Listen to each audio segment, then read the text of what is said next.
1116 ആയിരുന്നു. 1016ലേക്ക് എത്തിയിരിക്കുന്നപ്പോൾ ശക്തമായിട്ടുള്ള ഒരു മത്സരമാണ് നടക്കുന്നുണ്ട് എന്ന് തന്നെ മനസ്സിലാക്കാൻ കഴിയും.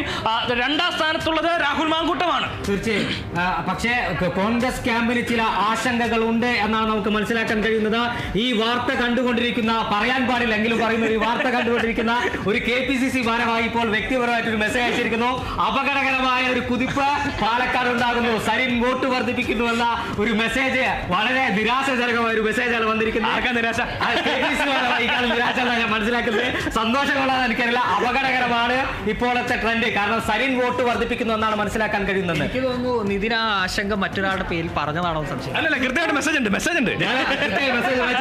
അതോടൊപ്പം തന്നെ അവർ പറയുന്നത് ചേലക്കരയിൽ പ്രതീക്ഷിച്ച രൂപത്തിൽ തന്നെ മുന്നോട്ട് പോകുന്നു. വരവൂർ പഞ്ചായത്തിലെ വോട്ടുകളാണ് ഇപ്പോൾ എണ്ണുന്നത്. അവിടെ ഇടതുമുന്നണിക്ക് കാര്യമായ സ്വാധീനമുള്ള മണ്ഡലമാണ്. ആ പഞ്ചായത്താണ്. ആ പഞ്ചായത്തിൽ പ്രതീക്ഷിച്ച ഭൂരിപക്ഷം തന്നെ യുവർ പ്രദീപൻ ഉണ്ടാകുന്നു. കോൺഗ്രസും UDF ക്യാമ്പും പ്രതീക്ഷിച്ച അവിടെ ഇത്ര ഗണ്യമായ രൂപത്തിൽ വോട്ട് ഇടതുമുന്നണിക്ക് ഉണ്ടാവില്ലെന്നായിരുന്നു. പക്ഷേ ആ പ്രതീക്ഷ തകിടം മറിഞ്ഞിരിക്കുന്നു എന്നാണ് കൃത്യമായിട്ടുള്ള പരിപാടികൾ, പാർട്ടി പരിപാടികൾ കൃത്യമായി തന്നെ നടത്തിയിട്ടുണ്ട്. ഡോർ ടു ഡോർ ക്യാമ്പയിൻ കൃത്യമായിട്ട് അവിടെ നടത്തിയിട്ടുണ്ട്. ശക്തമായിട്ടുള്ള രാഷ്ട്രീയം പറയാൻ അവിടെ കഴിഞ്ഞിട്ടുണ്ട്. ചേലക്കരയിൽ രാഷ്ട്രീയ പോരാട്ടം തന്നെയായിട്ട് കണക്കാക്കാൻ കഴിയും. എന്തായാലും ചേലക്കരയിൽ വിജയിച്ചാൽ അത് ഒരു തരത്തിലുള്ള ഭരണവിരുദ്ധ വികാരവും ഇല്ല എന്നുള്ള ഒരു സ്ഥിരീകരണത്തിലേക്ക് സർക്കാർ CPM എത്തുന്ന കാര്യത്തിൽ ഒരു തർക്കവുമില്ല.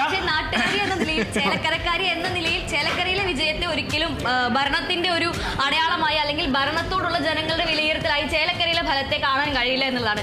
കെ രാധാകൃഷ്ണൻ ചേലക്കരക്കാർക്ക് എത്രത്തോളം പ്രിയങ്കരനാണോ അതേപോലെ തന്നെയുള്ള ഒരു വ്യക്തിപ്രഭാവം യുവർ പ്രദീപിനെ സംബന്ധിച്ചിടത്തോളം ഈ പാലക്കാട് അതിർത്തിയോട് ചേർന്ന് കിടക്കുന്ന വരവൂര്, ദേശമംഗലം, മുള്ളൂർക്കര, പാഞ്ഞാൽ തുടങ്ങിയ ആ മേഖലകളെല്ലാം യുവർ പ്രദീപിനുണ്ട്. പ്രത്യേകിച്ചും ദേശമംഗലം പഞ്ചായത്ത് ഭാരവാഹിയായി പഞ്ചായത്ത് പ്രസിഡന്റായും വൈസ് പ്രസിഡന്റായും യുവർ പ്രദീപ് പ്രവർത്തിച്ചിട്ടുണ്ട്. അതിന് പുറമെ സർവീസ് സഹകരണ ബാങ്കിന്റെ മേധാവിയായി കൂടി പ്രവർത്തിച്ചിട്ടുണ്ട്. ആ ഒരു സമയത്ത് ജനങ്ങൾക്കിടയിൽ ഉണ്ടാക്കിയെടുത്തിട്ടുള്ള രാധാകൃഷ്ണൻ എങ്ങനെ ഒരു നാട്ടുകാരൻ, സാധാരണക്കാരൻ ഒരു ഇമേജ് ഉണ്ടാക്കിയെടുത്തിട്ടുണ്ടോ അതേ രീതിയിൽ ഒരു ഇമേജ് യുവർ പ്രദീപ് ഉണ്ടാക്കിയെടുത്തിട്ടുണ്ട്. അതുകൊണ്ട് തന്നെ വ്യക്തിപ്രഭാവം എന്ന് പറയുന്നത് കഴിഞ്ഞ ലോക്സഭാ തെരഞ്ഞെടുപ്പിൽ 1212 വോട്ടുകൾ മാത്രമാണ് അവിടെ LDF-ന് ലീഡ് കിട്ടിയത്. 1212 വോട്ട്. അവിടെയാണ് ഇപ്പോൾ വോട്ട് എണ്ണി കഴിഞ്ഞിട്ടില്ല. 2592ലേക്ക് വരവൂർ പഞ്ചായത്തിൽ മാത്രം എത്തിയത്. വോട്ടുകൾ എണ്ണി തീർന്നിട്ടില്ല.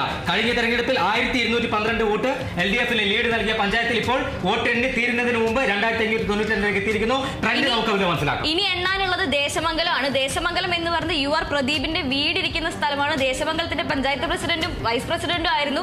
ദേശമംഗലം സർവീസ് സഹകരണ ബാങ്കിന്റെ മേധാവിയായിരുന്നു. അതുകൊണ്ട് ദേശമംഗലത്തേക്ക് എത്തുമ്പോൾ എന്തായാലും ഈ ലീഡ് ഇതിനേക്കാൾ കൂടും എന്നുള്ളതിൽ യാതൊരു സംശയവും വേണ്ട. ഇത് വരവൂർ പഞ്ചായത്ത് ഇടതിന്റെ കോട്ടയാണ് എങ്കിൽ പോലും ഇനി ഇതിനേക്കാളും ഇടത് ചുവന്നുകൊണ്ടേ ഇരിക്കുന്ന ഒരു സ്ഥലത്തേക്കാണ് അടുത്തതായി പോകുന്നത്. ദേശമംഗലം കഴിഞ്ഞാൽ അടുത്തത് വരുന്നത് മുള്ളൂർക്കരയും പാഞ്ഞാളുമാണ്.